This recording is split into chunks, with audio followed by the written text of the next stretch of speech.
Alors, salam alaikum, bonjour tout le monde. J'espère que vous allez très bien. Alors, bienvenue dans cette nouvelle vidéo. Aujourd'hui, nous allons poursuivre notre programme de formation et aujourd'hui, nous allons essayer de corriger quelques exercices liés à l'électromagnétisme. Alors, j'espère que vous m'entendez très bien. Alors, sans plus tarder, nous allons commencer. Alors, je vais partager mon écran avec vous. Un instant.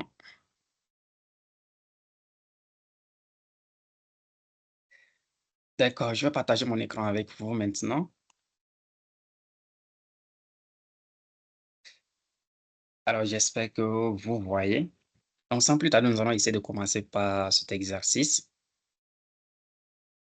Là, on vous demande de calculer le champ magnétique créé en tout point M. Donc, voici un point M ici, autour d'un conducteur rectiligne de longueur finie AB. Donc, concernant le conducteur, la longueur, elle est finie, notée AB, parcouru par un courant. Donc là, vous avez un courant ici qui rentre au niveau de B et sort par le A. On dit à partir de ce résultat, retrouver l'expression du champ créé en un point M quelconque au voisinage d'un conducteur rectiligne uniforme de longueur infinie. Donc, au niveau du cours, je rappelle que nous avons vu par exemple une expression, par exemple ici, lorsqu'on dit champ créé par un conducteur rectiligne. Donc là, on dit que lorsqu'un conducteur rectiligne de longueur infinie, parcouru par un courant I, alors ce conducteur crée en un point M à son voisinage, donc à une distance R0, un champ magnétique qui est égal à cette expression.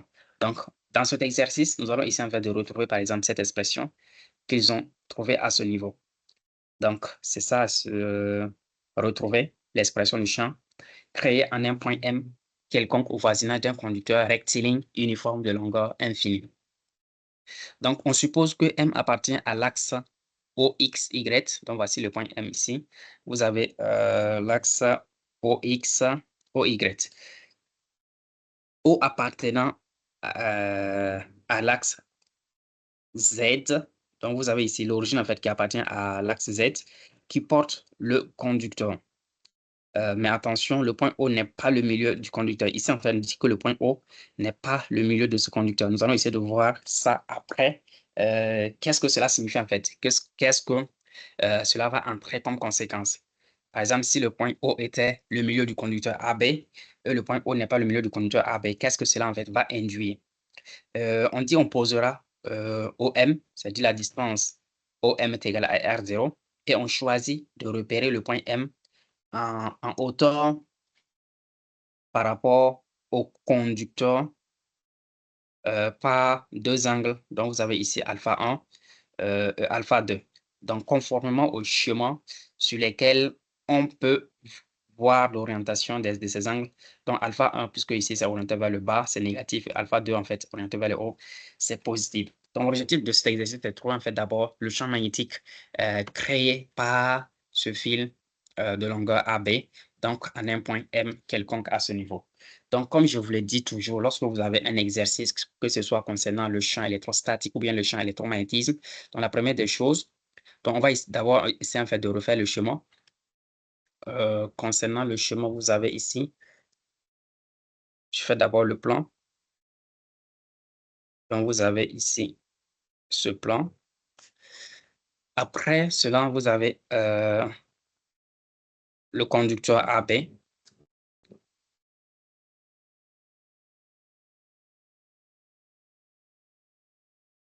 Donc, le conducteur AB.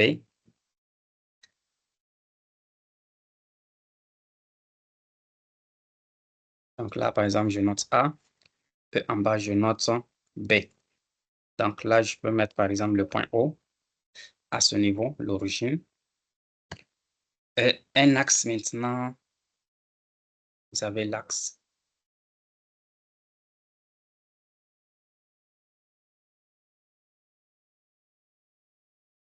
Vous avez l'axe Y à ce niveau. Vous avez l'axe Y, le courant rentre à ce niveau. Et vous avez votre point M quelconque ici. Alors, lorsque vous avez un exercice au niveau de l'électrostatique, l'électromagnétisme, la première chose à faire, en fait, c'est de choisir, par exemple, au niveau de votre système. Par exemple, ici, nous avons une tige ou bien un fil AB. Donc, on va choisir, par exemple, un élément, en fait, de longueur. Donc, on va supposer choisir un élément de longueur à ce niveau. Là, je change de couleur. On prend, par exemple, un petit élément ici, qu'on va noter ici, DL. Maintenant, le petit élément, donc, c'est comme un point, en fait, qu'on a pris. Maintenant, la longueur, en fait, c'est DL. On va ici, en fait, de représenter le champ magnétique créé par ce point, ou par ce petit élément au niveau, en fait, du point M. Donc, pour cela, qu'est-ce qu'il faut faire? Il faut, en fait, d'abord tracer le vecteur, en fait, ici. Ça va être le vecteur U.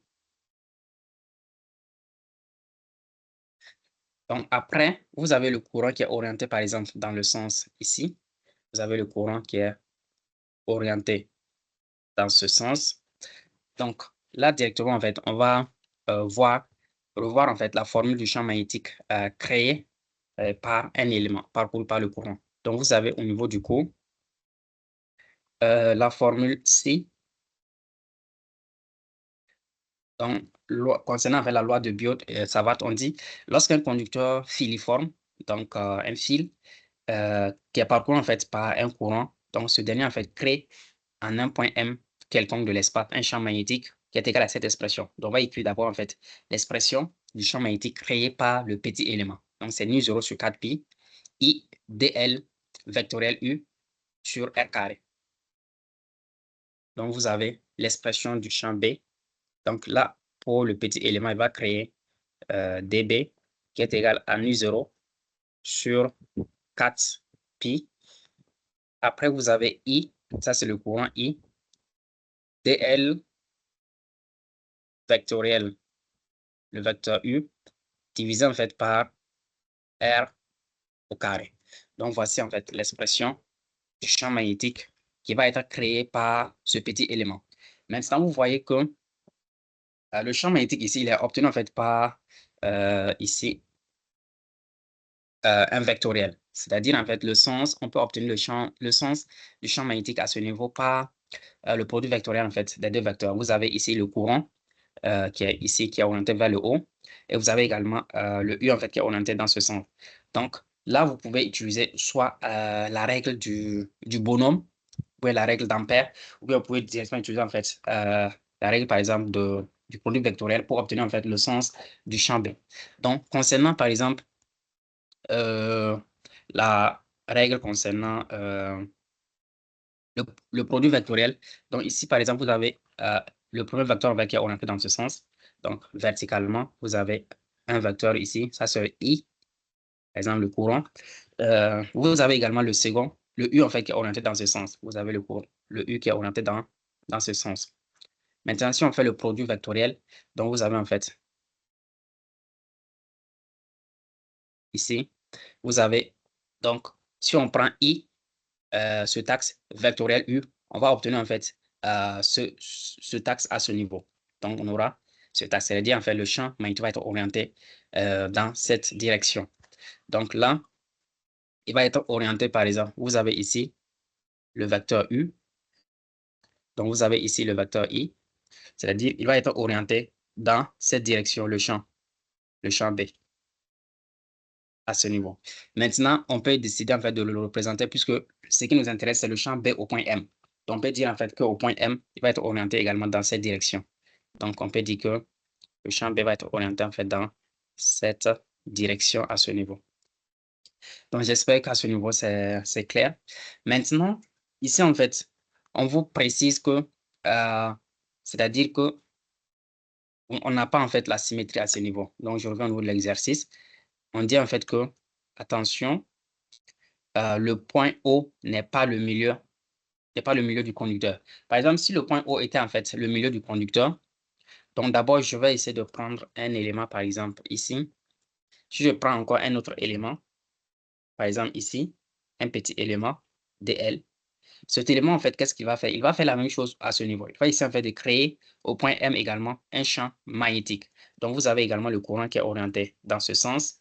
Donc, si je prends l'élément, le vecteur U, donc U' va être orienté ici. Donc, vous avez ici.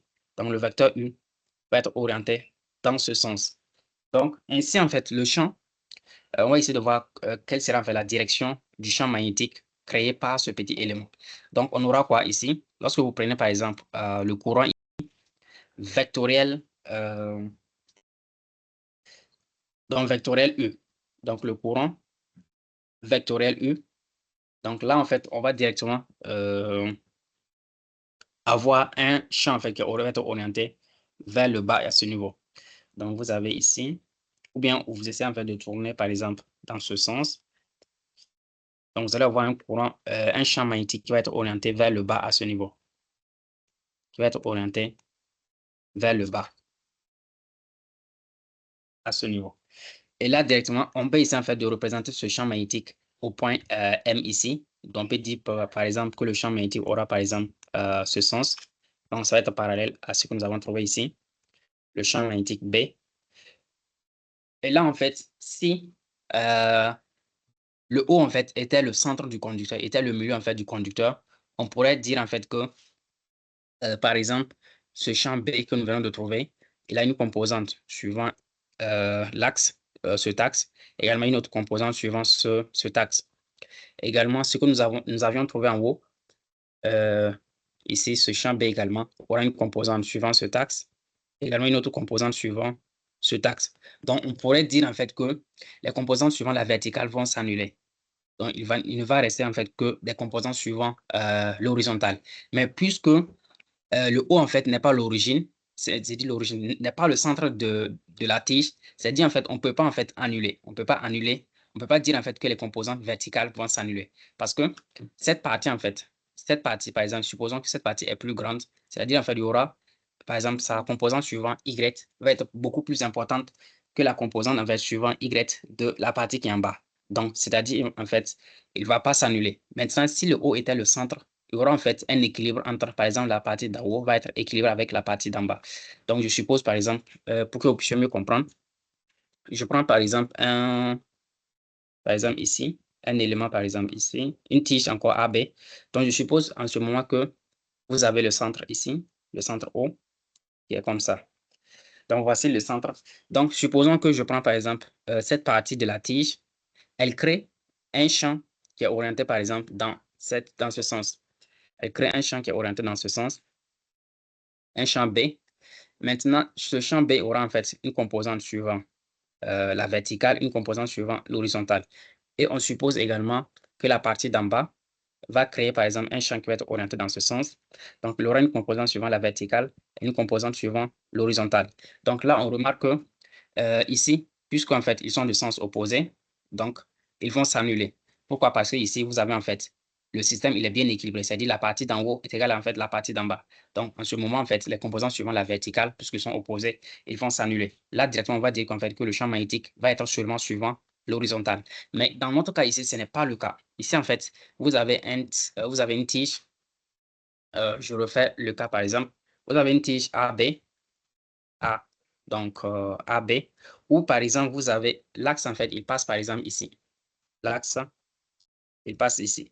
Donc, voici votre point O ici. Maintenant, le O n'est pas en fait le centre de la tige, c'est-à-dire le centre en fait de la tige. C'est-à-dire que si je prends par exemple un point M ici, c'est-à-dire la partie d'en haut va créer par exemple un champ qui va être orienté dans ce sens. Donc, il y aura une composante ici et une composante par exemple suivant l'horizontale. Et je prends également en fait la partie d'en bas qui va créer en fait un champ magnétique qui va être orienté par exemple dans ce sens. Donc, il y aura une composante suivant la verticale, une composante suivant l'horizontale.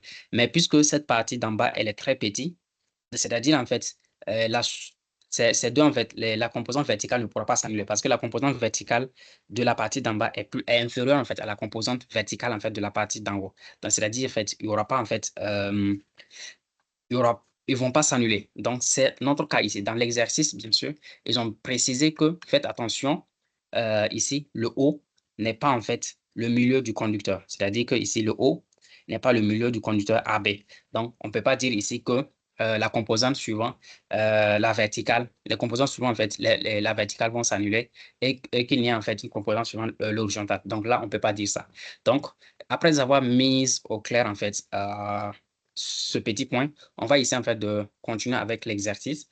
Et pour cela, je vais essayer, puisque l'autre chemin était devenu un peu bizarre déjà, je vais essayer en fait de refaire ici le chemin en fait encore. Donc, vous avez votre plan et vous avez en fait A, B. Donc, euh,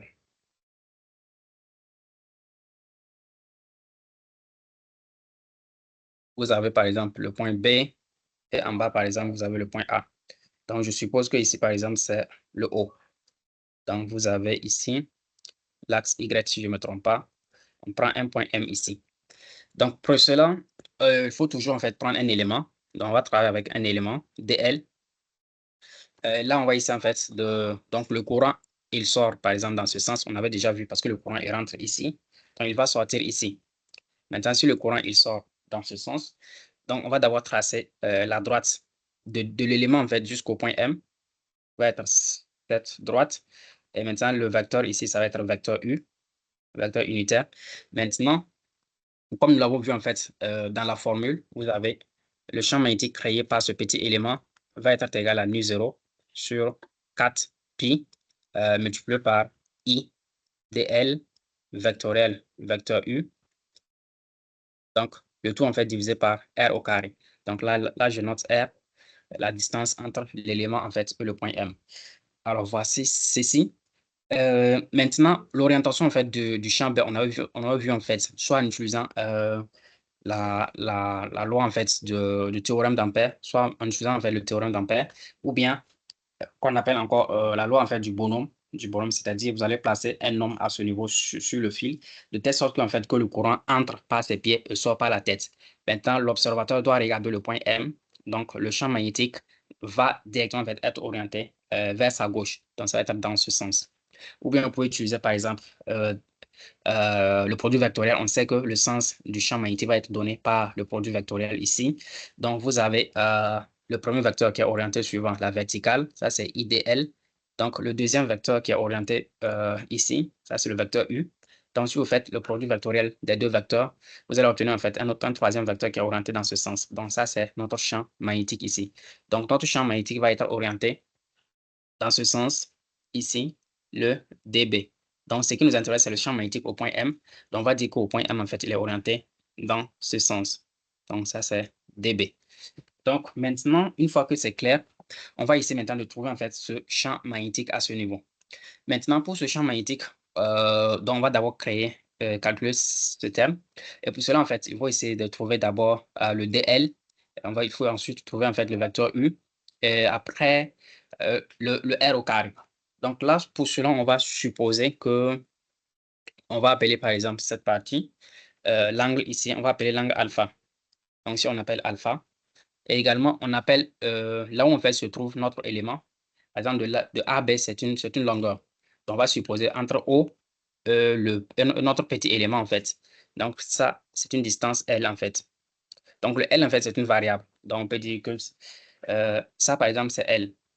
C'est comme si, par exemple, dans les exercices, lorsque vous êtes dans le repère au cartésien, OX, OY, OZ, par exemple, ou bien seulement je prends OX, OXY, on vous dit, par exemple, vous choisissez un point, par exemple, M ici, vous dites que ce point, soit ce point, en fait, il est situé à n abscisse qui est égal à X. C'est-à-dire ici, c'est X. X, en fait, c'est une variable. C'est-à-dire que le X, il peut être ici, il peut être ici, il peut être variable, en fait, à ce niveau. C'est comme ici, c'est la même chose. Ici, en fait, notre variable, c'est la longueur, en fait, la longueur de la tige qui varie.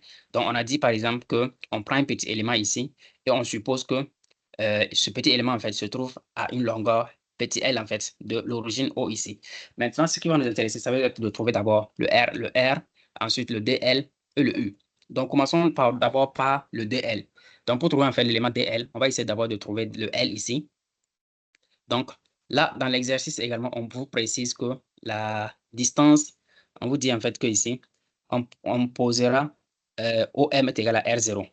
Donc, OM est égal à R0, c'est-à-dire la distance ici, OM est égal à ici R0. Donc, après avoir clarifié ce point, donc on va essayer en fait de trouver en fait le L ici. Parce que pour avoir DL ici, il faut d'abord avoir le L, ensuite vous dérivez pour avoir le DL. Donc, on peut dire en fait que le tangente, on peut par exemple que tangente alpha est égal à quoi? 1 sur 2 pi r. Donc, on va essayer en fait de trouver le L ici. Donc, côté opposé sur côté adjacent. Donc, ça fait L sur R0. Donc, cela signifie en fait que votre L est égal en fait R0 tangente alpha. Donc, une fois que cette partie est déjà claire, qu'est-ce qui va rester en fait? Pour trouver le DL ici, il faut juste dériver cette expression. Donc, vous allez avoir le DL qui est égal en fait R0. Ouais, c'est égal à R0. R0, c'est une constante. Là, en fait, vous allez dériver tangente alpha. Donc, tangente, on sait que c'est sinus alpha sur cosinus alpha. Donc, dérivé de ça. Donc, ça fait F'G moins G'F sur G au carré. Donc, finalement, lorsque vous faites la dérive, vous allez trouver que ça fait 1 sur cosinus alpha au carré d alpha. Donc, voici ici le dl à ce niveau. Donc, après cela, on va directement voir le vecteur U. Bon, d'abord, le R ici. Donc, pour le R, on peut soit, par exemple, si on pose cosinus alpha, donc cos alpha, ça va être égal à quoi? Côté adjacent qui est R0, divisé en fait par R. Donc, on va directement tirer le R ici. Donc, ici, pourquoi on a pris cosinus alpha? Parce que si vous prenez par exemple sinus alpha, bon, l'objectif en fait, c'est d'avoir le R ici. Si vous prenez sinus alpha, vous allez avoir en fait sinus alpha, ça va être le côté adjacent, ça va être L divisé par R. Et là, vous allez tirer en fait R en fonction de L ici, qui est ensuite un inconnu en fait. Alors qu'on ne veut pas ça. Donc, on veut en fait exprimer R en fonction en fait, des variables du problème, c'est-à-dire en fonction des données en fait, qui sont connues pour l'instant. Donc, c'est pour cela, puisque le R0 il est connu, c'est pour cela que j'ai pris cosinus de alpha qui va nous donner en fait R en fonction de R0. Donc, vous avez R qui est égal en fait R0 cosinus alpha. Donc, après avoir en fait trouvé le R, on peut, donc c'est pas R, donc c'est R0 sur cosinus alpha. Ici, il y a une petite erreur. Donc, le R0, le R est égal à R0 sur cosinus alpha. Donc, on peut en fait revenir au niveau de cette expression pour essayer en fait de remplacer. Et pour cela, d'abord, il faut trouver en fait le vecteur U. Donc, pour le vecteur U, par exemple, le vecteur U, voici en fait comment il est orienté. On va essayer en fait de trouver ses composantes, les composantes du vecteur U. Donc, la droite que nous avons tracée ici, on peut en fait continuer cette droite. C'est-à-dire que le vecteur U, il est orienté dans ce sens.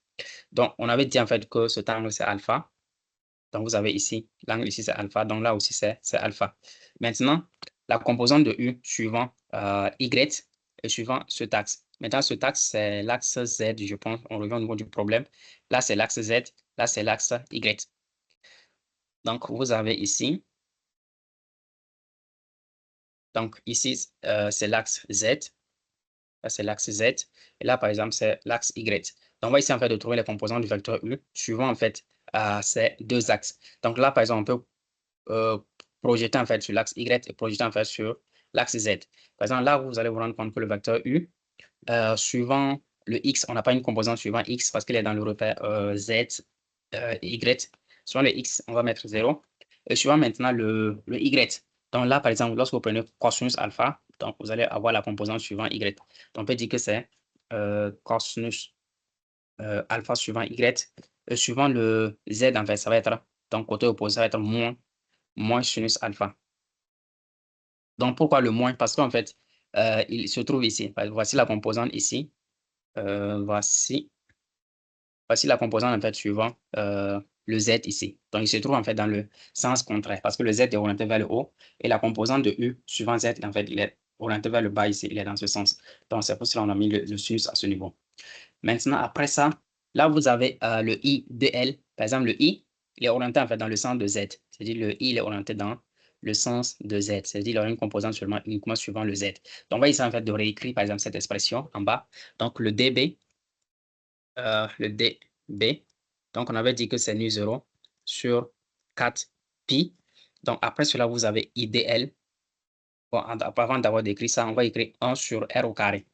Maintenant, 1 sur R au carré, vous avez déjà R est égal à cette expression. Voici l'expression de R. Maintenant, 1 sur R au carré, ça revient en fait à prendre cosinus alpha carré sur en fait R0 au carré. Donc, après cela, ce qui nous reste en fait, c'est le produit vectoriel ici. Donc, vous avez I dl vectoriel U. Donc, pour le I, on va multiplier en fait par le I, le courant en fait Maintenant, le DL, nous avons trouvé l'expression de DL. Voici cette expression. Et nous venons de voir en fait qu'il va être orienté suivant le Z. Parce que vous avez ici, ce vecteur en fait, c'est IDL. Donc, il est orienté en fait suivant le sens de I. Et le I en fait, il est orienté suivant Z. C'est-à-dire que le DL que nous avons obtenu ici, c'est suivant Z seulement. Donc, c'est-à-dire que la composante suivant X, c'est 0. Suivant Y, c'est 0. Et suivant le Z, vous avez R0 sur cosinus alpha carré d alpha. Donc, voici la composante suivant Z. Vectoriel maintenant, quoi? Vectoriel, le vecteur U. Vectoriel, vecteur U. Le vecteur U, voici en fait les composants du vecteur U. C'est 0, cosinus alpha, moins sinus alpha. Donc, vous avez 0, cosinus alpha. Et là, vous avez moins sinus alpha. Donc, d'abord, qu'est-ce qu'on va faire? On va essayer d'abord de faire ce produit vectoriel. Après avoir fait ce produit vectoriel, on va venir en fait le remplacer dans cette expression. Là, pour le produit vectoriel, vous avez deux vecteurs, c'est-à-dire vous avez ce vecteur fois ce vecteur. Donc, il y a plusieurs méthodes pour faire le produit vectoriel. Mais la méthode la plus simple pour moi, il faut d'abord écrire les coordonnées du premier vecteur. C'est 0, 0, R0 sur cosinus alpha carré d alpha. Ensuite, il faut répéter, par exemple, ce qu'on a écrit ici. Donc, ça fait 0, 0. Ensuite, R0 sur cosinus alpha, cosinus carré alpha, d alpha. Donc, voici le premier vecteur qu'on a écrit en multipliant en fait ces coordonnées. Là également, on va faire la même chose. Ça fait 0, cosinus alpha, moins sinus alpha. Donc là, on va mettre 0, cosinus alpha, moins sinus alpha. On fait la même chose 2 fois 0, 0. Donc, c'est un seul 0. 0, cosinus alpha, moins sinus alpha. Donc, qu'est-ce qu'il faut faire? Il faut supprimer en fait le premier terme et le dernier terme. Donc, voici le premier terme qu'on va supprimer. Voici la dernière ligne également qu'on va supprimer. Donc, on va s'intéresser en fait aux éléments qui restent. Maintenant, pour le résultat en fait directement, donc ça va être un vecteur également. Vous avez le produit vectoriel. Ça va être ce premier terme multiplié par celui-ci. Donc, ça fait 0 fois moins sinus alpha, ça fait 0. Moins ce terme fois ce terme. Donc, moins ici. Donc, R0 sur cosinus carré alpha d alpha fois cosinus alpha fois cosinus alpha. Donc, là, c'est le premier terme. Après, également, on va passer au deuxième terme. Donc, vous allez prendre ce terme fois celui-ci.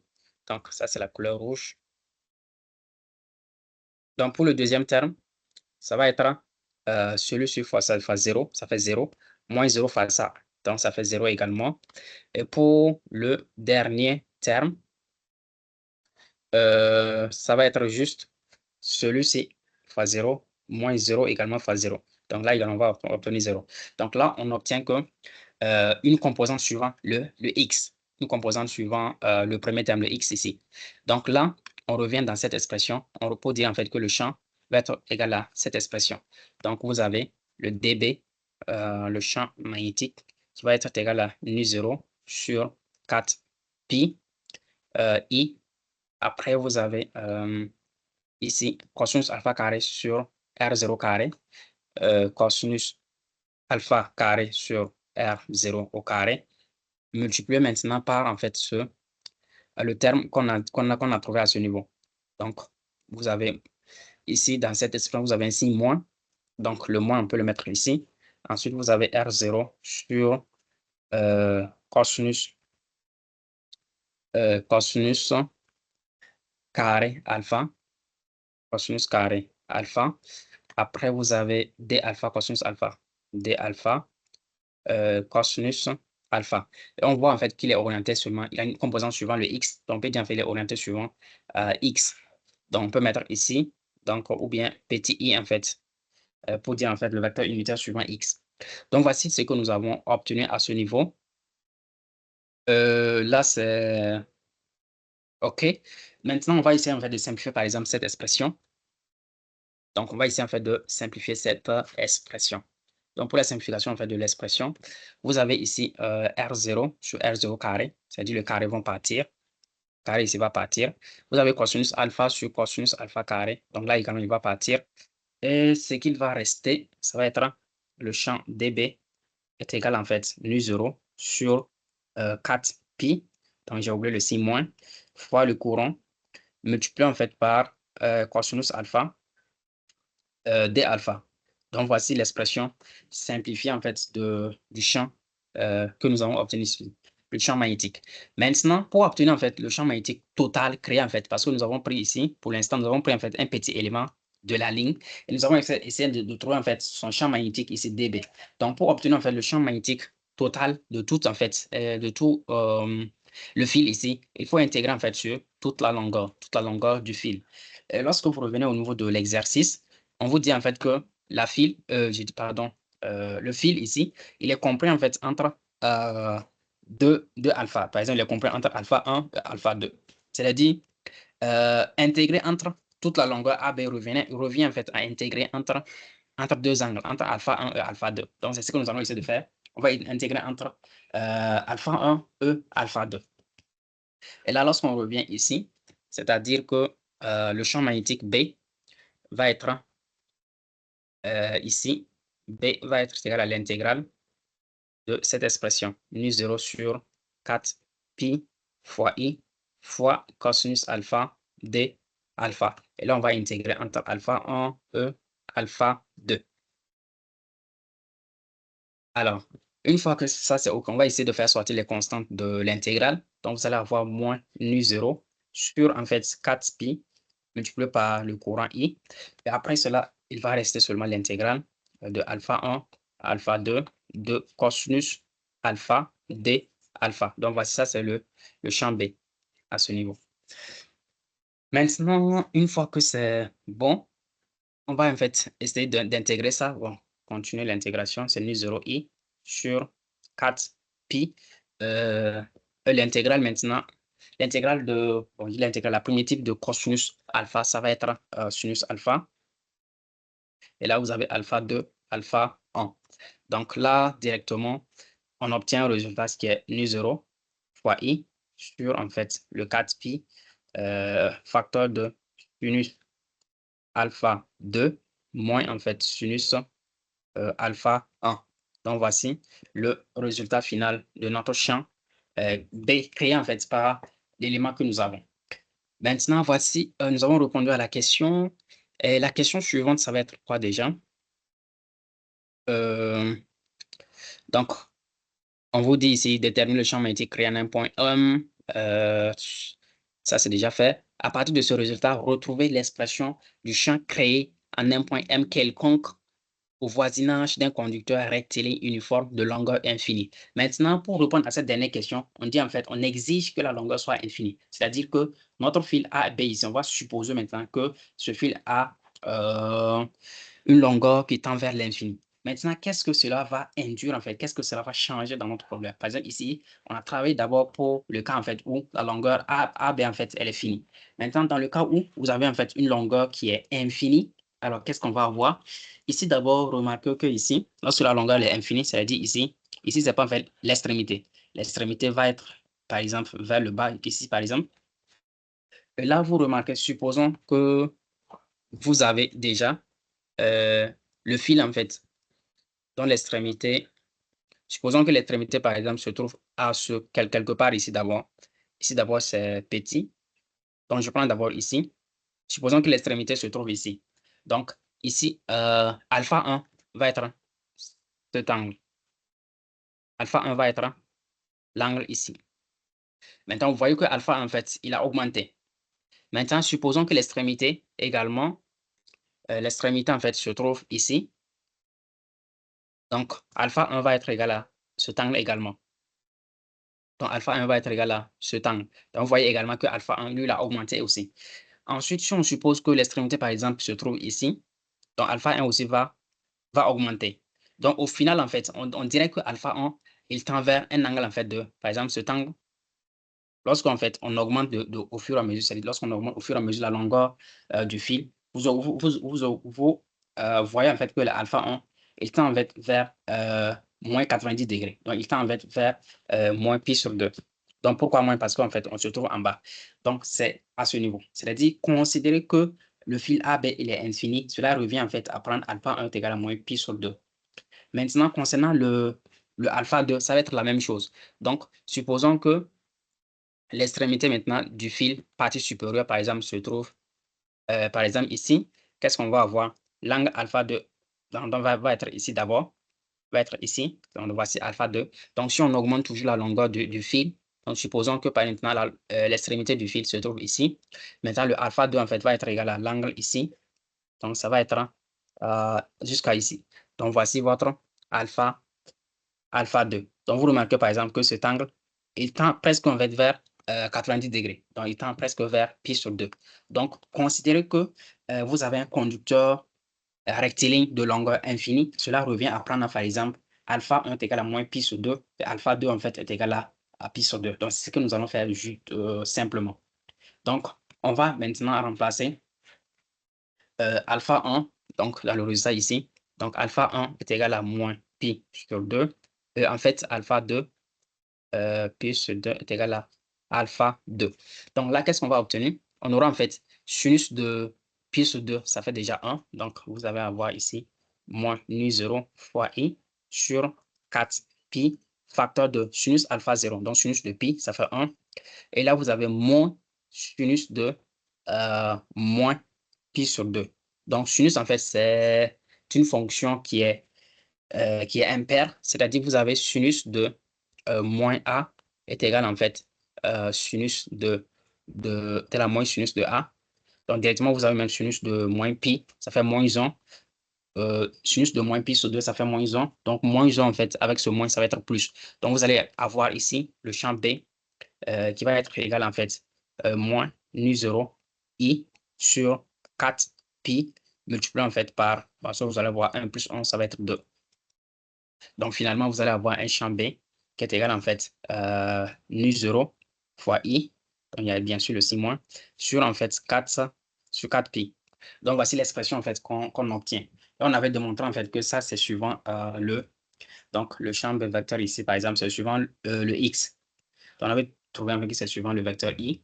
Donc, voici ce qu'on avait montré à ce notion suivant i. Et là, directement, lorsque on va essayer maintenant de comparer avec le résultat du cours. Donc, je vous avais dit en fait au départ que on doit obtenir en fait un résultat qui va être identique à celui du cours. Par exemple, ici, vous avez au niveau du cours ici. Donc, on dit lorsque vous avez ici quoi? Champ créé par un conducteur rectiligne. Donc, on doit obtenir en fait ce résultat. Ça va être nu 0 fois i sur 2 pi r0. Donc, nu 0 i fois 2 pi r0. On revient ici. Donc là, donc j'ai simplifié. Donc ici, il va rester 2. Je m'excuse. Maintenant, il y a le R0 qui a disparu. Donc le R0, on va le voir. Où est-ce qu'on a oublié le R0? Alors, directement. Donc ici, on n'a pas mis le R0 également. Là également, on n'a pas un R0. Pourtant, il y a un R0 qui a été disparu. Qui a disparu en fait. Voilà, ici à ce niveau. Lorsqu'on prend par exemple, j'ai simplifié par exemple, ici vous avez R0, mais en bas en fait, vous avez R0 au carré. Donc, c'est-à-dire il va rester en bas R0. Donc, ici, il va avoir un R0 au dénominateur.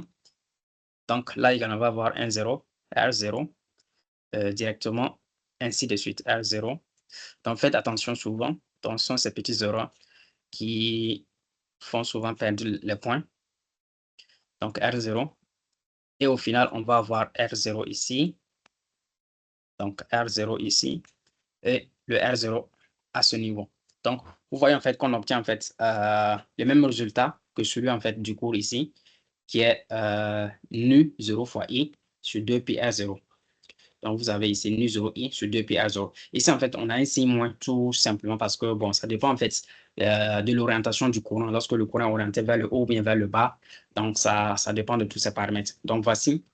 Mais en module, donc, on a en fait les mêmes valeurs. Alors, voici ce qu'il faut faire concernant l'exercice 1. Donc, je reviens sur ça. Alors, si vous avez des questions, n'hésitez pas à me les poser. Alors, je vais essayer de revenir sur ça. Bon, le schéma ici, il est un peu, on a un peu gâté. Donc, je vais essayer d'alléger un peu. Donc, vous avez en fait ce schéma, vous avez un fil ici. Et on veut maintenant le champ magnétique créé en fait en un point M par ce fil. Donc, d'abord, il faut prendre un petit élément.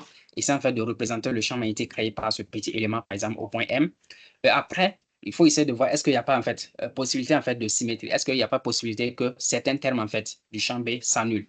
Par exemple, ici, nous avons vu en fait que si le point O était le centre de la tige AB, c'est-à-dire en fait les parties verticales vont s'annuler, du champ magnétique vont s'annuler. Donc, on aura seulement une composante suivant, en fait, le Y. Mais puisque ce n'est pas le cas, donc on ne peut pas, en fait, exploiter en fait, la symétrie. Donc, c'est pour cela que nous avons pris l'élément. Nous avons trouvé d'abord la formule du champ magnétique élémentaire. Donc, après, il faut trouver, en fait, l'expression de R, l'expression, bon, les composantes des deux vecteurs. Faire le produit vectoriel, les remplacer. Ensuite, il faut faire l'intégrale entre les limites de A et B. Et nous avons vu maintenant que supposer que le fil AB est infini revient tout simplement en fait à dire que vous avez alpha 2 qui tend vers pi sur 2 et alpha 1 qui tend vers moins pi sur 2. Et là, lorsque vous remplacez, vous avez votre résultat. Donc, j'espère que vous avez compris. Alors, comme je l'ai dit, si vous avez des questions, n'hésitez pas de me contacter. Donc, après cela, on passe à l'exercice 2. L'exercice 2, vous avez ici une spire circulaire. Donc, vous avez une spire ici. Donc, au niveau des concours, l'exercice qui revient, en fait, c'est tout fréquemment, c'est l'exercice des spires. Et là, nous allons essayer, à travers les exercices qui viennent, d'aborder, en fait, de traiter ces genres d'exercices. Donc, vous avez ici une spire circulaire ici, de rayon R, de centre ici O, qui est parcouru, en fait, par un courant. Vous avez un courant qui est parcouru dans ce sens. Donc, qui est constant. Soit OX, l'axe perpendiculaire à la spire passant par le centre O. La question, c'est de trouver en fait le champ magnétique BX en tout point M d'abscisse X de ce axe. Donc, on démontrera au préalable que ce champ vecteur est parallèle à l'axe X. Donc, tracer les variations de BX pour X variant entre moins l'infini et plus l'infini. Donc, c'est un exercice aussi. Comme nous l'avons, comme bon, un exercice comme l'autre, mais sauf que ici, en fait, ce n'est pas un fil, c'est juste, vous avez une spire qui est circulaire. Mais c'est la même méthode. Donc, premièrement, qu'est-ce qu'il faut faire? Il faut prendre en fait un élément. Donc, on va prendre par exemple un élément sur la spire. Donc, je prends par exemple un élément de DL ici. On va essayer par exemple ici le courant, puisque le courant en fait, il vient dans ce sens. À ce niveau, en fait, le courant va être orienté vers le haut. Donc, vous avez le courant qui est orienté vers le haut ici. Maintenant, je vais essayer de tracer le vecteur U qui est en fait là-dessus, porté en fait par la droite TL jusqu'au point M. Donc, il faut tracer par exemple cette droite. Maintenant, là, on va avoir en fait le vecteur U. Maintenant, une fois que nous avons le vecteur U, on va pouvoir en fait donner le sens en fait du champ magnétique. Donc, vous avez ici un I en fait qui est orienté dans ce sens. Donc, vous avez le premier vecteur qui est orienté dans ce sens. Le deuxième est orienté ici. Donc, vous avez, si vous faites en fait le produit vectoriel des deux vecteurs, vous allez avoir un troisième vecteur en fait qui va être orienté dans ce sens. Donc, ça, c'est notre champ magnétique B. Donc, ici, le champ magnétique va être orienté dans ce sens. Maintenant, puisque ce qui nous intéresse, c'est le champ magnétique au point M, on peut dire en fait qu'au point M, le champ magnétique est orienté également dans ce sens. Donc, voici le champ magnétique à ce niveau. Donc, après cela, qu'est-ce qu'il faut faire? Donc, ici, en fait, on va essayer d'exploiter en fait la symétrie. Donc, puisque ici, vous avez un axe qui passe par le haut, on va essayer de voir en fait, est-ce qu'il y a des termes en fait du champ magnétique qui vont s'annuler. Parce que ce qui nous intéresse, ils nous ont demandé en fait de calculer le champ magnétique suivant en fait X, suivant l'axe XC. Mais avant cela, ils ont demandé en fait de montrer que le champ même, le champ B, le champ magnétique même, suit en fait l'axe X, c'est-à-dire il n'y a pas en fait une autre composante suivant le Y ou bien le Z. Donc, c'est ce que nous allons essayer de voir. Maintenant, après cela, il faut prendre un autre élément parce que pour démontrer en fait que le champ magnétique suit l'axe X, par exemple, si nous avons pris seulement un seul élément, nous avons vu en fait que le champ magnétique il aura en fait deux composantes. Par exemple, ce champ magnétique il aura deux composantes. Il aura une composante suivant cet axe et également une composante suivant la verticale ici. Donc, ce que nous allons essayer de faire, on va essayer de prendre un autre élément, par exemple ici, qui est opposé, donc par exemple à l'élément que nous avons trouvé et que nous avons pris en haut. Donc, ça, c'est aussi DL. On va noter DL'. Donc, le courant est dans ce sens. Donc, on va essayer de tracer en fait le vecteur de là à M. Donc, ça va être orienté dans ce sens. Donc, ça, par exemple, c'est le vecteur U'. Donc, lorsque vous avez, par exemple, ici, donc, orienté dans ce sens, vous avez un vecteur ici et vous avez un autre vecteur ici. Donc, ça, c'est le I DL qui est orienté vers le bas. Là, c'est le vecteur U. C'est-à-dire, en fait, vous avez, lorsque vous faites le produit vectoriel des deux, vous allez avoir, en fait, un champ qui est orienté, en fait, vers... donc, vous avez ceci. Lorsqu'on peut être orienté, en fait, vers le bas. Peut être orienté vers le bas. Je ne sais pas comment tracer ici, mais c'est un champ qui est orienté vers le bas. Donc, vous allez avoir donc le schéma, il est un peu bizarre ici. Donc, on prend par exemple l'élément ici. Donc là, c'est la couleur noire également. Différencier un peu. Donc, on prend un élément, par exemple ici. Donc, vous allez ici avoir le vecteur U comme ça. Et vous avez en fait le courant I ici. Donc, si on fait le produit vectoriel de deux, vous allez avoir en fait un champ magnétique qui va être orienté vers.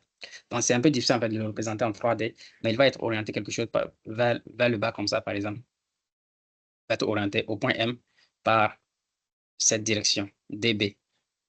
Maintenant, là, on va essayer de voir directement en fait que ce champ également aura une composante suivant la verticale et également une composante suivant l'horizontale. Maintenant, puisque le point O, en fait, l'axe ici, il passe par le centre, en fait, le centre de la spire. Donc, en fait, c'est-à-dire que la composante suivant les verticales, en fait, sont identiques. C'est-à-dire ici que il y aura, en fait, ce terme qui est positif plus ce terme qui est négatif vont s'annuler. Donc, directement, en fait, il va rester, en fait, que des composantes suivant l'axe X à son niveau. Donc, c'est pour cela qu'on dit que, de premièrement, il faut démontrer que ce champ est parallèle à l'axe X, ce que nous venons de faire. Après, maintenant, il faut calculer en fait ce champ magnétique suivant l'axe X. Alors, pour trouver maintenant ce champ magnétique suivant l'axe X, on va travailler par exemple avec un seul élément. Par exemple, vous avez l'élément que nous avons pris en haut. Et ce qui va nous intéresser, ça va être sa composante en fait suivant X. Parce que nous avons vu en fait que sa composante suivant Y en fait va s'annuler. Donc, ce qui va nous intéresser, c'est la composante suivant X de ce champ magnétique. Maintenant, pour cela, on va essayer de prendre ici, trouver par exemple d'abord ce champ élémentaire DB qui est égal, d'après la formule, c'est nu0 sur 4pi multiplié par IDL vectoriel vecteur U, le tout en fait divisé par la distance R au carré. Donc, je suppose que là, vous avez le R. L'objectif maintenant, ça va être de trouver en fait chacun de ces éléments. Donc, vous avez ici, on va trouver d'abord le R, ensuite le vecteur U, etc. Et venir le remplacer. Donc, vous avez le vecteur U qui est orienté dans ce sens. Et là, directement, on peut essayer de prendre quoi? Le R, ça va être cette distance. D'abord, le R, ça va être quoi? Concernant le R, vous avez en fait le R, ça va être cette distance. Donc, de O au point M, alors c'est quoi déjà? Est-ce qu'ils ont parlé de ça? Une spire, quelque copies de centre, calcule le champ magnétique en un point d'abscisse X. Donc, de O en fait au point M, c'est X en fait. De O à M, c'est le point X. Donc là, par exemple, je vais noter ici X, c'est la distance entre O et M ici. Maintenant, si on essaie de trouver maintenant le R ici, le petit r, donc par exemple, lorsque vous prenez par exemple ça, vous projetez par exemple l'élément par exemple ici, donc là en fait c'est le rayon. Donc de l'origine sur en fait le cercle, vous avez en fait le rayon ici. Donc on peut dire en fait que le R carré est égal à quoi? Ça fait X carré plus R au carré. Donc vous avez petit r au carré est égal à X au carré plus grand R au carré. Donc là, nous avons directement le R. Maintenant, ce qui va rester, ça va être, donc vous avez le courant. Maintenant, le vecteur U. Le vecteur U à ce niveau. Ah oui, le vecteur U, lui, en fait, il est suivant cette direction. Donc, on peut essayer en fait de trouver ce vecteur U. Maintenant, pour trouver en fait ce vecteur U, alors d'abord, on va poser, par exemple, cet angle, c'est alpha. On va le noter par exemple l'angle alpha ou bien alpha 0. Maintenant, le champ magnétique ici, il est orienté en fait suivant un autre angle, parce que cet angle en fait est différent de cet angle ici qu'on a ici alpha. Donc là, par exemple, je vais noter par exemple cet angle qui est bêta. Et on va essayer en fait de trouver le champ ici, c'est-à-dire le vecteur U à ce niveau. Maintenant, concernant le vecteur U, vous allez voir que si on poursuit par exemple la ligne ici, le vecteur U en fait va être orienté dans ce sens. Maintenant, qu'est-ce qu'on a ici? D'abord, ça, c'est l'expression du champ B. Et comme nous l'avons dit, en fait, que le champ B, ce qui va nous intéresser, ça va être la composante suivant le X, c'est-à-dire la composante suivant X, en fait, du champ B. Donc, tout simplement, on va d'abord calculer, en fait, la composante suivant X de ce champ. Donc, directement, on va avoir donc le dBx, ça va être égal à quoi? On va juste faire, en fait, la projection du champ B suivant, en fait, l'axe X. Donc, en faisant la projection sur l'axe X, on se rend compte que, par exemple, si vous prenez cosinus de cet angle, ça va être égal à le dBx sur, en fait, dB. Donc, c'est-à-dire la composante suivant X va être égale à dB cosinus bêta. Donc, ça va être nu0 sur 4 pi, le I,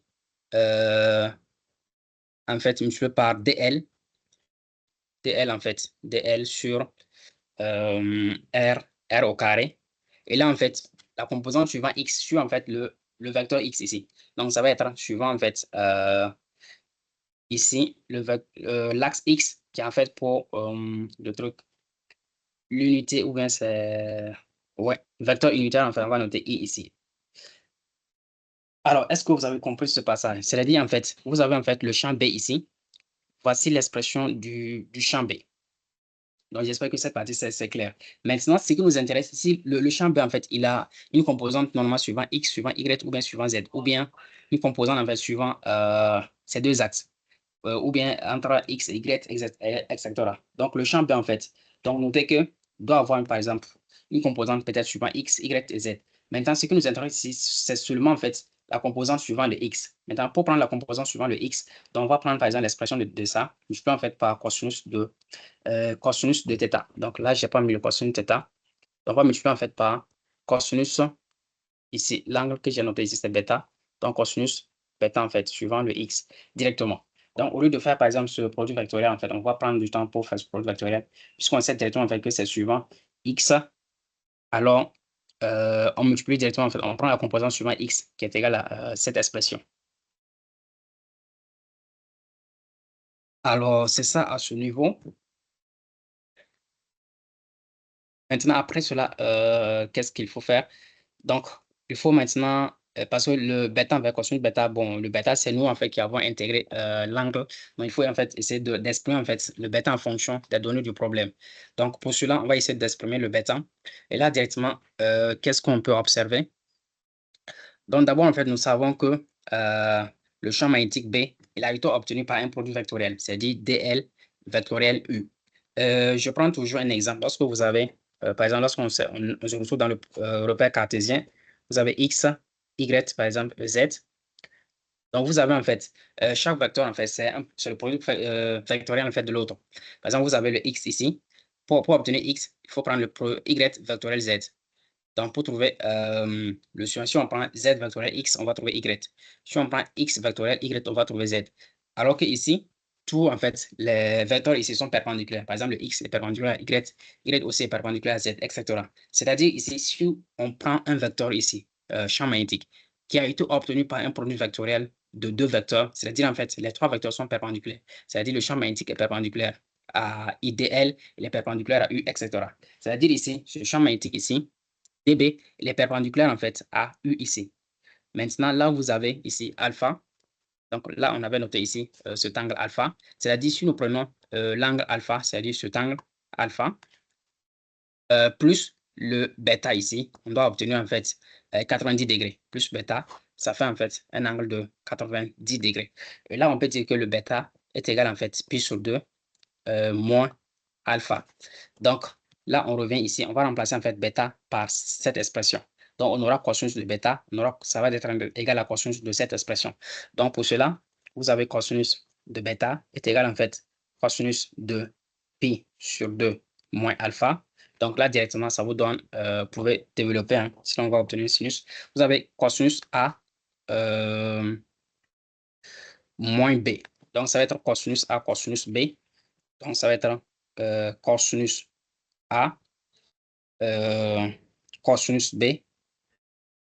Après, maintenant, puisque nous avons un moins ici, ça va être plus sinus A, sinus A, sinus B.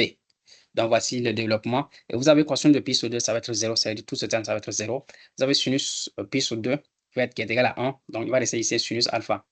C'est-à-dire ici, le cosinus bêta est égal à cosinus de pi sur 2 moins alpha, c'est encore égal à sinus de alpha. Donc, on peut remplacer ce terme par sinus de alpha. C'est-à-dire votre champ, le dB ici suivant x, est égal en fait quoi? Nu 0 sur 4pi, le i sur r au carré, dl, multiplié en fait par sinus de alpha. Donc ça, le champ est souvent suivant le x. Donc voici ici à ce niveau. Maintenant, donc on va essayer en fait d'avoir l'expression de alpha ici. Donc vous avez ici le alpha. Lorsque vous revenez en fait sur le schéma, vous avez en fait alpha, c'est l'angle entre celui-ci, entre ce axe. Donc ici vous avez sinus alpha. Donc on revient ici pour voir sinus alpha, c'est quoi? Vous avez sinus alpha est égal à quoi? Côté opposé sur l'hypoténuse. Côté opposé, ça va être égal à quoi? R sur l'hypoténuse. L'hypoténuse, ça va être petit r. Et petit r, nous avons vu en fait que c'est le petit r carré est égal à ça. Donc petit r va être la racine en fait de x au carré plus r au carré. Donc on peut remplacer en fait sinus alpha par cette expression. C'est-à-dire r sur r carré plus x au carré. Donc vous avez ici nu 0 sur 4 pi fois le i sur en fait r au carré. Donc r au carré, je vais remplacer directement par cette expression. Donc c'est x carré sur r, x carré plus r au carré. Donc une fois qu'on le multiplie en fait par i divisé par ça, il faut multiplier en fait par dl sinus alpha. Sinus alpha, nous avons vu en fait tout à l'heure que c'est r sur la racine en fait de x au carré plus r au carré. Et là, le vecteur c'est suivant l'axe de x. Donc dbx est égal à cette expression. Donc là, on va essayer de voir qu'est-ce qu'on peut,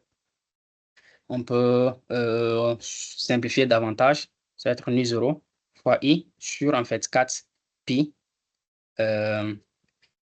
Ensuite, vous avez r. On peut diviser en fait ici par x au carré plus r au carré à la puissance 3 demi. Donc, suivant le i. Donc, voici d, b, x. Donc, une fois que nous faisons ceci, maintenant, pour avoir maintenant le champ magnétique total, parce que là, en fait, c'est un champ élémentaire. Pour avoir le champ magnétique total suivant l'axe x, nous devons en fait intégrer en fait sur toute la longueur. Donc, vous avez ici une spie. C'est comme en fait un fil qui est circulaire. Donc, pour obtenir en fait le champ, il faut en fait intégrer sur toute la longueur en fait du fil. Maintenant, vous avez, si vous prenez par exemple un fil comme cela, vous avez un rayon ici qui est R. Maintenant, toute la longueur en fait du fil va être égale à quoi? C'est 2pi R en fait. C'est 2pi R. C'est comme le périmètre en fait. Le périmètre de la sphère, du spire ici. Et on va intégrer sur toute la longueur, c'est-à-dire intégrer sur tout le périmètre qui est égal à 2pi r à ce niveau. Donc, si nous revenons ici, c'est-à-dire que ici, vous avez ici 2L que je n'ai pas mis, 2L, c'est-à-dire on va intégrer sur toute la longueur, c'est-à-dire vous allez intégrer ici, vous allez avoir le B qui est égal en fait l'intégrale de nu 0 I sur 4 pi. Ensuite, vous avez R sur x carré plus r au carré 3 demi dl. On va intégrer sur toute la longueur, c'est-à-dire de 0 à 2pi r. Donc là, directement, la variable ici, c'est L. Le x est une constante. Donc, on va essayer de faire sortir en fait les constantes de l'intégrale. Vous allez obtenir 0, i fois r sur en fait 4 pi. Alors, x carré plus r au carré, 3 demi. Maintenant, là, vous allez avoir primitif de dl, ça va être L. Donc, 2 pi r de 0. Donc, voici le champ B. Et directement, vous pouvez remplacer. Et vous allez obtenir un résultat final qui est 2 pi r. Donc, 2 pi r carré, nu 0 fois le courant I sur en fait 4 pi facteur de x carré plus r au carré puissance 3 demi. Donc, voici le champ B à ce niveau. Donc, là, on peut simplifier. Vous avez ici 2 pi. Donc, le pi va partir, va rester un 2 ici. Donc, on aura nu 0 fois le courant I fois r carré sur 2 facteur de x carré plus r au carré puissance 3 demi. Donc, voici ici le champ magnétique que nous avons trouvé ici. Donc, j'espère que cet exercice aussi a été très simple. Donc, on avait seulement, vous avez une spire qui est circulaire de rayon ici. On vous demande tout simplement de trouver en fait la composante du champ suivant le x. Donc, mais avant cela, il fallait en fait démontrer que ce champ, il est parallèle à l'axe x. Donc, pour cela, pour la démonstration, il faut prendre en fait deux éléments qui sont opposés. Donc, le premier en fait va être orienté dans ce sens. Donc, orienté dans ce sens, il aura une composante suivant la verticale, une composante suivant l'horizontale. Le deuxième que vous allez prendre ici va être orienté vers le bas. Il va avoir une composante suivant la verticale orientée vers le bas, une composante suivant l'horizontale également. Maintenant, les composantes suivant la verticale, puisque vous avez la même répartition, etc., c'est-à-dire vont s'annuler. Maintenant, il va rester, parce que c'est le même courant en fait. Le courant, il est constant. Donc, le même courant qui parcourt en fait le fil. C'est-à-dire que le champ magnétique est identique en fait à chaque point. Donc, les composants suivant les verticales vont s'annuler. Vous allez avoir uniquement les composants suivant l'horizontale. Donc, c'est ça à ce niveau. Maintenant, pour la composante suivant l'horizontale, c'est égal à quoi? C'est égal, en fait, le champ élémentaire multiplié par cosinus de bêta ici. Cosinus bêta. Donc, puisque nous savons que le U et le bêta sont perpendiculaires, c'est-à-dire qu'ils font 90 degrés, c'est-à-dire que l'angle entre les deux, ça fait 90 degrés. C'est-à-dire que alpha plus bêta est égal à pi sur 2. Là, on peut tirer directement le bêta. Si on tire le bêta, on peut le remplacer au niveau de cette expression. Vous avez le champ élémentaire ici. Et après, maintenant, vous avez le petit r, vous allez trouver l'expression du petit r. Maintenant, pour le cosinus bêta, ça revient à développer tout ça. Donc, on trouve sinus alpha. Donc, vous avez l'expression de sinus alpha. Après, vous remplacez. Et maintenant, vous allez intégrer en fait sur toute la longueur de la spire ici. Maintenant, ça va être en fait intégré sur tout en fait le périmètre. Le périmètre, ça va être 2πr. Donc, c'est ce que nous allons faire à ce niveau. Alors, j'espère que je ne me suis pas trompé au niveau des calculs. Et là, vous allez obtenir en fait ce résultat final. Donc, c'est ça à ce niveau. Maintenant, on peut essayer en fait de généraliser. Par exemple, cet exercice, on peut essayer de généraliser. Qu'est-ce qu'on a ici? Donc, au départ, en fait, on avait une seule spire. Donc, au départ, on avait une seule spire comme cela. Donc, ce n'est pas très bien fait. Circulaire. Bon, on avait un seul spire comme ça. Ou en fait, vous avez un axe.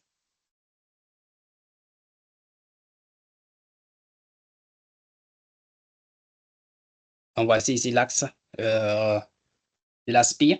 Maintenant, on avait en fait trouvé un point M ici. Donc, vous avez un point M ici. Donc, vous voulez en fait le champ magnétique créé en fait par cette spire au niveau du point M ici. Donc, on avait trouvé en fait cette expression. Maintenant, supposons que au lieu d'avoir en fait une seule spire, vous avez en fait plusieurs spires. C'est-à-dire, vous avez d'abord le premier. Vous avez également en fait un autre en fait qui est comme ça également. Vous avez également un autre spire qui est comme cela. Également, en fait, vous avez un autre spire. J'espère, on dirait que j'ai mal dessiné. En fait, vous avez plusieurs spires en fait qui sont enroulés en fait. C'est comme si vous avez par exemple un axe ici et vous avez plusieurs spires en fait qui sont enroulés. Maintenant, on peut généraliser ça en fait en disant que le champ magnétique qui va être créé par ces spires également va être égal à quoi? Vous allez prendre le champ ici, multiplié en fait par le nombre de spires, multiplié par n. Donc, le champ magnétique créé par n spires, vous allez prendre ce résultat multiplié en fait par n directement. Maintenant, dans les questions, on demande de tracer également les variations pour x compris, les variations du champ pour x compris en fait entre moins l'infini et plus l'infini.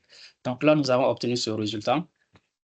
Maintenant, pour x compris entre moins l'infini et plus l'infini, donc vous avez d'abord le champ B qui est égal à nu0 fois r carré fois i. Le tout, on va diviser par 2 facteurs de x carré plus r au carré à la puissance 3 sur 2. Donc, voici ce que nous avions obtenu. Maintenant, lorsque, par exemple, on prend x égale à 0, alors pour x égale à 0, donc, ça signifie que b de 0 est égal à, de l'avoir nu0, r carré i, sur, en fait, 2 grand R carré, donc 3 sur 2. Donc là, ils vont se simplifier ici. Donc, vous allez avoir R puissance 3. Maintenant, R, il y a R carré en haut. Donc, il va en voir en bas. Il va rester en bas, en fait, un seul R. Donc, vous allez avoir nu0 fois I divisé, en fait, par 2R. Donc, voici le champ magnétique pour x égale à 0. Maintenant, lorsqu'on remarque, lorsque x tend vers l'infini, lorsque x tend vers l'infini, vous allez en faire une constante divisée par l'infini qui tend vers 0. Et lorsque x tend vers moins l'infini également, vous allez avoir en fait que ce terme va tendre vers 0. Donc, directement, en fait, on peut prévoir en fait le champ en fonction de x. Donc, vous avez ici le 0. Ça, par exemple, c'est moins l'infini. Là, par exemple, c'est plus l'infini. Pour x égale à 0, on avait obtenu ceci. Ça, c'est un nombre positif. C'est nu 0. I sur 2R. Donc, on peut dire ici que ça, c'est la valeur. Alors, ici, c'est nu 0. I sur 2R. Et nous avons vu, en fait, lorsque x tend vers plus l'infini, le champ tend vers 0. Lorsque x tend vers moins l'infini, le champ aussi tend vers 0. Donc, on peut dire, en fait, que ici, vous avez, en fait, ici, comme cela. Donc, le champ va être sous cette forme, comme ça. Donc, voici le champ ici, B, en fonction de X. Alors, j'espère que vous avez compris cet exercice. Maintenant, après cela, on va essayer de passer à l'exercice suivant. Par exemple, cet exercice ici. Voilà l'exercice ici. L'exercice, c'est cet exercice type, en fait, qui revient au niveau des concours. Donc, vous allez entendre parler de solénoïde. Donc, un solénoïde, c'est quoi? C'est un dispositif qui est composé de plusieurs enroulements. Donc, ici, vous avez plusieurs enroulements de N spires. Donc, dans les exercices précédents, en fait, on avait travaillé avec seulement un seul spire. Bon, une spire à ce niveau. Donc, vous avez en fait une seule spire ici, donc qui est sous cette forme, en fait, forme circulaire à ce niveau. Et là, pour une seule spire, on avait obtenu en fait quel résultat? On avait obtenu en fait ce résultat. Je vous avais dit en fait, si on avait plusieurs spires, par exemple N spires, c'est-à-dire le champ magnétique créé par ces N spires, ça va être en fait, vous allez prendre le résultat pour une seule spire, multiplié en fait par N. Donc ici, vous avez également la même chose, sauf que ici, vous avez plusieurs spires. Vous avez N spires autour d'un cylindre, donc de longueur L et de rayon R. Maintenant, ce qui nous intéresse, c'est ces spires sont jonctives et parcourues par le même courant. Vous avez le même courant, etc. On dit soit OX, l'axe du solénoïde. Donc, EM, un point de cet axe à ce niveau, repéré par deux angles, θ1 et θ2. Donc, vous avez en fait le schéma. Ceci, c'est le même schéma que ici. Donc, vous avez en haut, en fait, ce sont les spires qu'ils ont représentés. C'est comme les trucs là. Les spires ici, qu'ils ont représentés en haut et en bas également. C'est-à-dire, vous avez ici, entre eux, donc l'enroulement, en fait.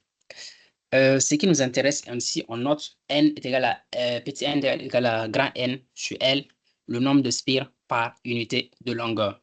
Le nombre de spires par unité de longueur. La question, c'est de calculer en fait le champ magnétique créé par le solénoïde au point M.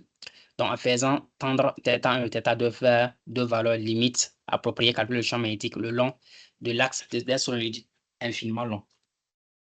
Donc, la première des choses qu'on va d'abord, c'est chercher à répondre à la première question, calculer le champ magnétique créé par le solénoïde au point M. Donc, vous avez ici un point M ici, et on veut en fait le champ magnétique qui va être créé par ce solénoïde. Maintenant, on avait vu en fait que si en fait on a seulement quoi? On a seulement une seule spire, par exemple, dans l'exercice précédent, on va obtenir en fait un champ en fait qui va être dB, va être égal en fait, je reviens au niveau de l'exercice ici.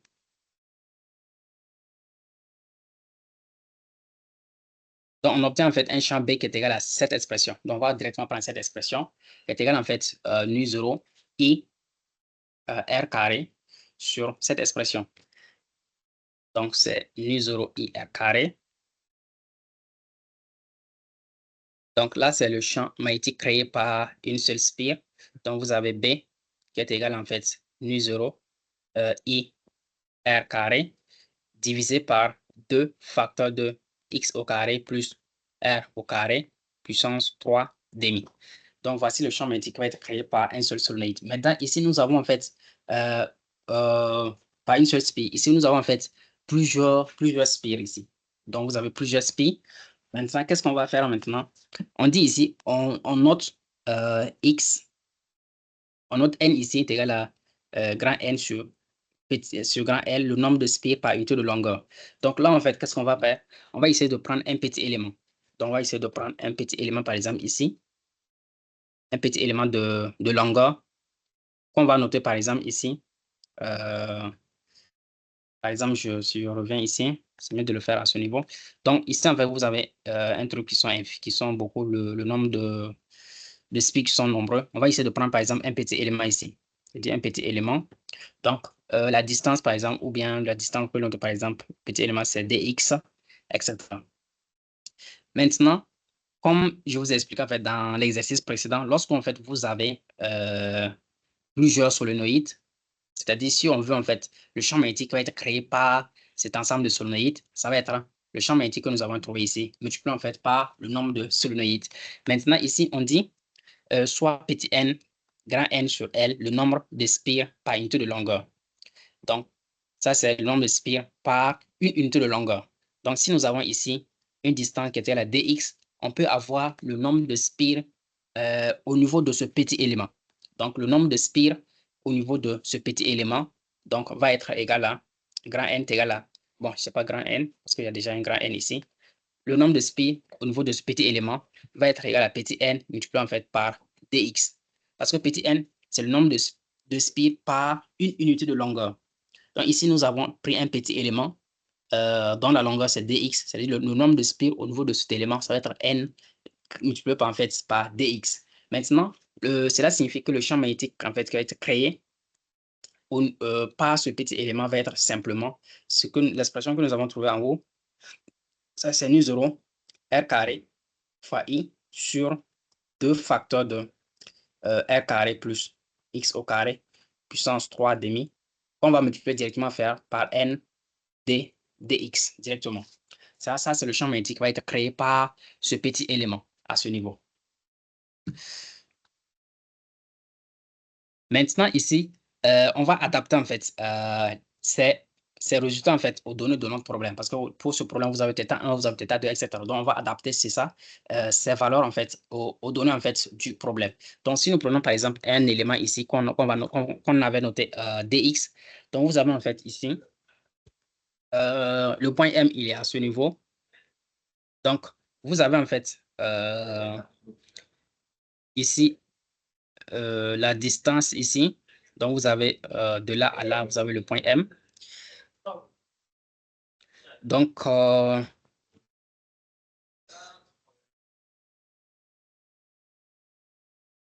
va directement trouver en fait le x ici parce que le x, puisque ce n'est pas les mêmes variables, etc., on va trouver ici un x en fait de notre problème.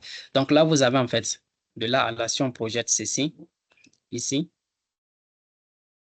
Donc voici en fait le x en fait. On peut dire de là, cette distance à là, ça va être en fait le x en fait. C'est-à-dire c'est l'abscisse en fait, où se trouve le point M ici. Donc vous avez ici, ça c'est le R. Bon, le petit r ici, etc. Maintenant, le x, si nous notons par exemple cette distance, c'est le x. Donc là, je reviens ici pour mieux vous expliquer.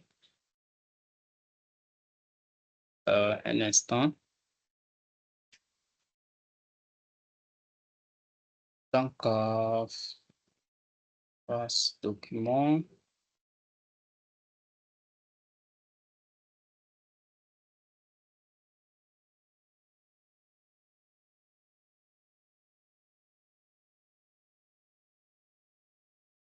Alors, un instant, s'il vous plaît, pour mieux vous expliquer cette partie. Parce que c'est un exercice qui revient très fréquemment au niveau des concours.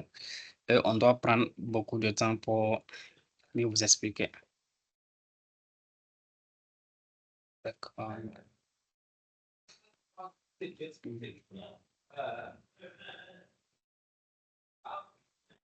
Champ magnétique.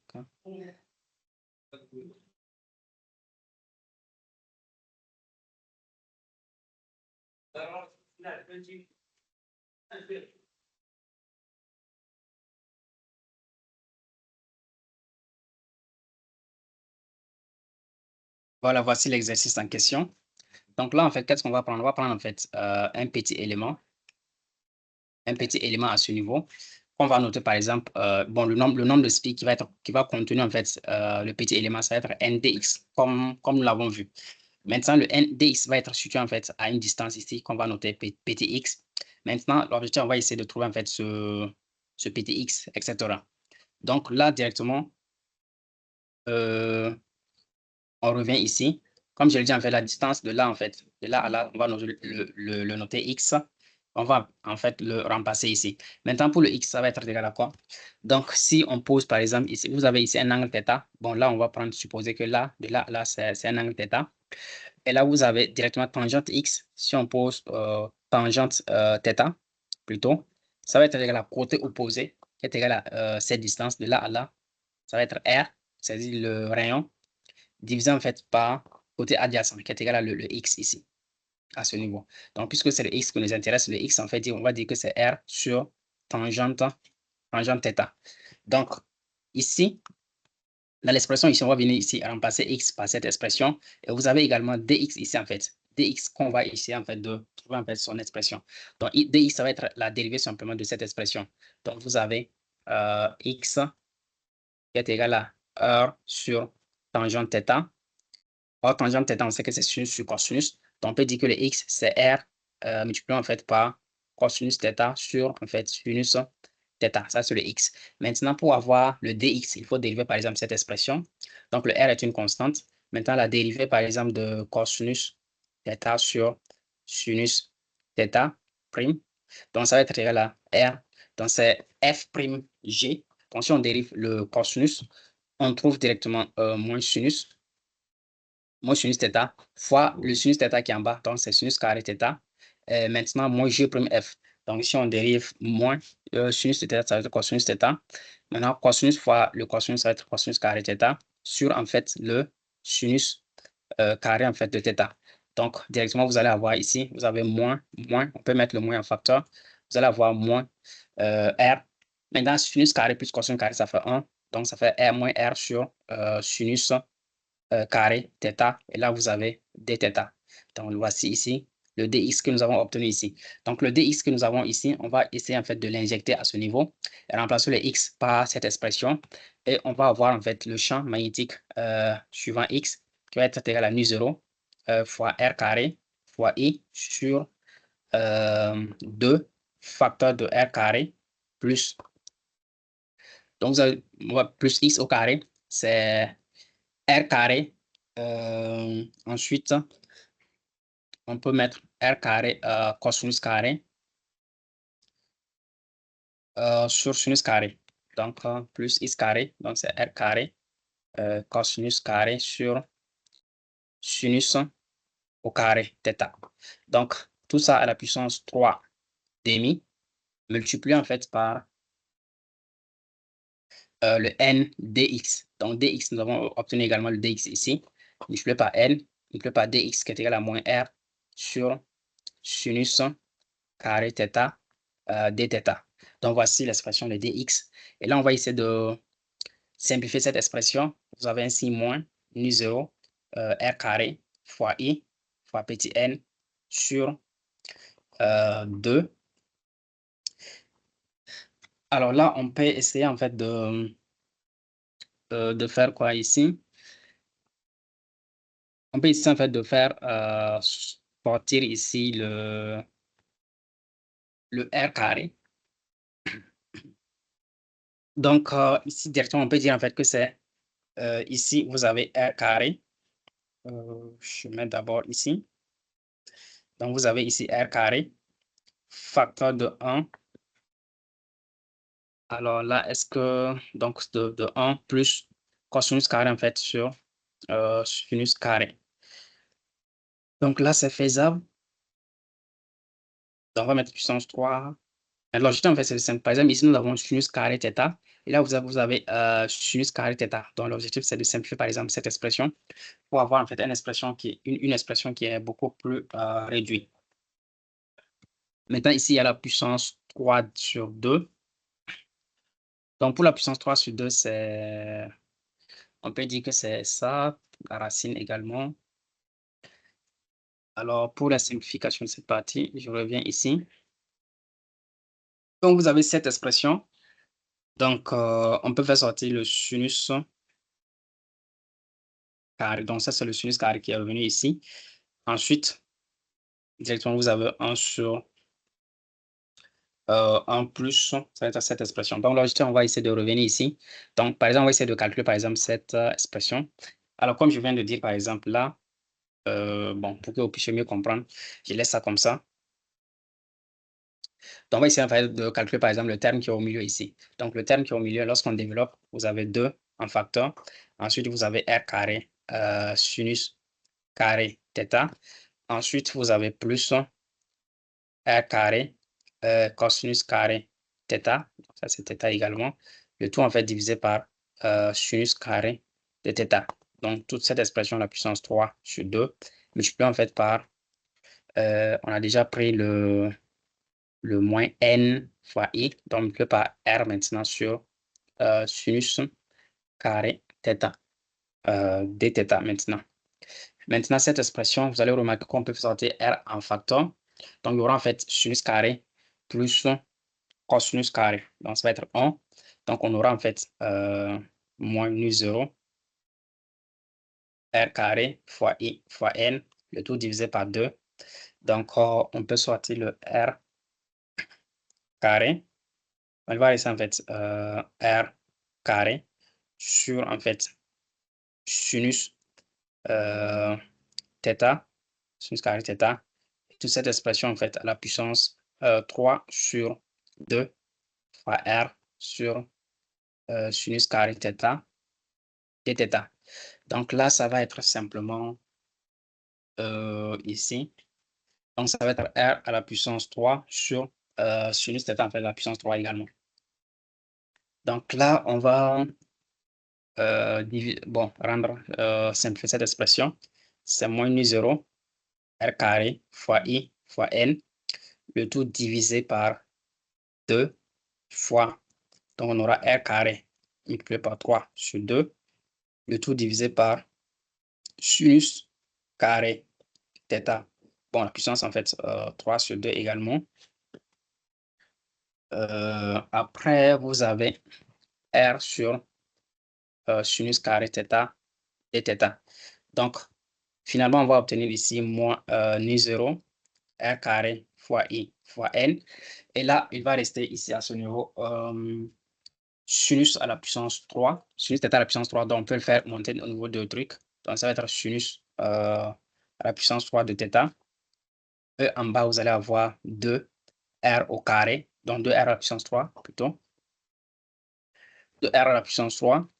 Et vous avez ici r sur sinus carré θ dθ. Donc là, on va passer à la simplification des termes. Donc, concernant les termes simplificatrices, vous avez ici sinus carré. Donc, vous avez sinus puissance 3, donc il va rester seulement un sinus.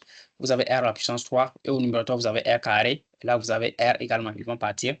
Donc, voici les termes qui restent. C'est moins nu 0 fois i, fois le courant i, fois petit n, sinus θ, dθ, le tout en fait divisé par 2. Divisé par 2. Donc, voici ce qu'on obtient au niveau du champ B à ce niveau. Alors, j'espère que, donc ça c'est dB, donc suivant X, bien sûr. J'espère que je ne me suis pas trompé. Donc, on va essayer de voir au niveau de document réponse pour confirmer par exemple cette partie. Donc, voici en fait l'expression qu'on va obtenir, c'est la même expression à ce niveau. Maintenant, là, on va essayer en fait, pour trouver le champ magnétique total, on va essayer en fait d'intégrer cette expression, surtout en fait, on va essayer d'intégrer cette expression. Et là, en fait, lorsque vous remarquez par exemple à ce niveau, au niveau de l'exercice, vous avez en fait les θ en fait qui est compris entre deux grandeurs. Vous avez ici, le θ il est compris entre θ2 et θ1 ici. Donc, on va intégrer en fait entre θ2 et θ1. Donc, à ce niveau, lorsqu'on revient ici, on va intégrer entre ces deux θ, entre ces deux angles à ce niveau. Donc, vous avez ici le champ B, c'est l'intégrale entre θ1 et θ2 de cette expression. Donc, on va faire sortir les constantes. Ça va être nu0 moins nu0 fois i fois n sur 2. Après, vous avez l'intégrale de sinus θ de θ entre θ2, θ1. Directement, on peut dire que cette expression, ça fait ici moins nu0 fois i fois n sur 2. Et là, vous avez l'intégrale de sinus θ, c'est moins en fait cosinus θ. Et là, vous avez θ1, vous avez θ2, θ1. Vous avez ici θ2, là, vous avez θ1. Donc, directement, en fait, qu'est-ce que ça donne? Ça fait moins nu0 fois i fois n sur 2. Et là, vous avez moins cosinus de θ2 plus, en fait, cosinus de θ1. Donc, voici l'expression du champ B, en fait, que nous obtenons. Maintenant, au niveau de l'exercice, la suite, en fait, on vous dit quoi? Calculer le champ magnétique le long de l'axe d'un solénoïde infiniment long. Maintenant, lorsque le solénoïde il est très long, c'est-à-dire il tend vers l'infini, donc qu'est-ce qu'on va obtenir en fait? C'est-à-dire que cette longueur, donc je vais essayer d'effacer par exemple cette partie. C'est-à-dire en fait, vous avez ici un solénoïde qui tend vers l'infini à ce niveau. L'autre côté, par exemple, il tend vers l'infini aussi. Donc, qu'est-ce qu'on va obtenir? Donc, le θ1, donc, comme vous remarquez, par exemple, θ2, ça va être l'angle entre l'axe, par exemple, on va tracer d'abord le nouvel axe ici. C'est la fin vers le point M. C'est-à-dire, en fait, le nouvel axe va passer, par exemple, comme ça. Bon, là, je fais le même truc. Donc, voici, en fait, le nouveau θ, en fait, va être comme cela. θ2 va être cet angle. Donc, vous remarquez, en fait, lorsque la longueur tend vers plus l'infini, en fait, le θ2, il va tendre, en fait, vers 0. Donc, le θ2, il va tendre vers θ2, en fait, va tendre vers 0. Maintenant, lorsqu'on prend ici la même chose, le θ1, puisque c'est l'angle entre le point M, l'autre extrémité, lorsqu'on prend, par exemple, ici, donc vous allez voir, en fait, aussi que le θ2, en fait, qui est cet angle aussi, il tend vers pi, c'est-à-dire il tend vers à s'aligner, en fait, à cette droite. Donc, vous avez θ1 qui tend vers pi. Donc, considérant en fait que le solénoïde ici, il est infiniment long, on revient en fait à prendre θ2 est égal à 0, le θ1 en fait est égal à pi. Donc, on revient ici. Alors, θ2 égale à 0 et θ1 est égal à pi. Donc, θ2 égale à 0 et θ1 est égal à pi. Donc, vous avez ici cosinus de 0, ça fait 1. Donc, vous allez avoir ici moins 1. Et cosinus de pi, c'est moins 1. Donc, vous allez avoir moins 1, moins 1. Donc, ça fait moins 2. Donc, vous avez déjà un moins à l'extérieur. Donc, vous allez avoir 2 nu0 fois i fois n divisé en fait par 2. Donc, ils vont se simplifier. Vous allez avoir directement nu0 fois i fois n. Donc, voici le champ magnétique qui va être créé par ce solénoïde à ce niveau. Donc là, directement, on peut comparer avec document réponse. Donc, finalement, en fait, on a obtenu en fait le même résultat à ce niveau. Donc, le champ B, c'est nu0 fois L fois le L ici, le I ici, et le N ici, le petit n, ce n'est rien d'autre qu'ils ont donné même au niveau de l'exercice.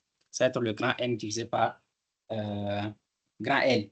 Avec grand N ici, c'est le nombre de spires. Grand L également, c'est la longueur. Donc, dans un exercice type concours, lorsque vous voyez par exemple, on dit un solénoïde, etc., composé de n enroulements de longueur grand L, on vous demande directement de trouver en fait le champ magnétique créé en un point de l'axe. Vous pouvez donner directement en fait ce résultat. Donc, vous n'avez pas besoin de démontrer. Vous pouvez donner directement en fait ce résultat. Donc, ça fait nu0 fois i fois n.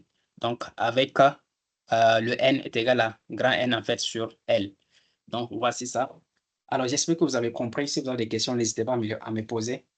Merci. À très bientôt. Assalamu alaikum.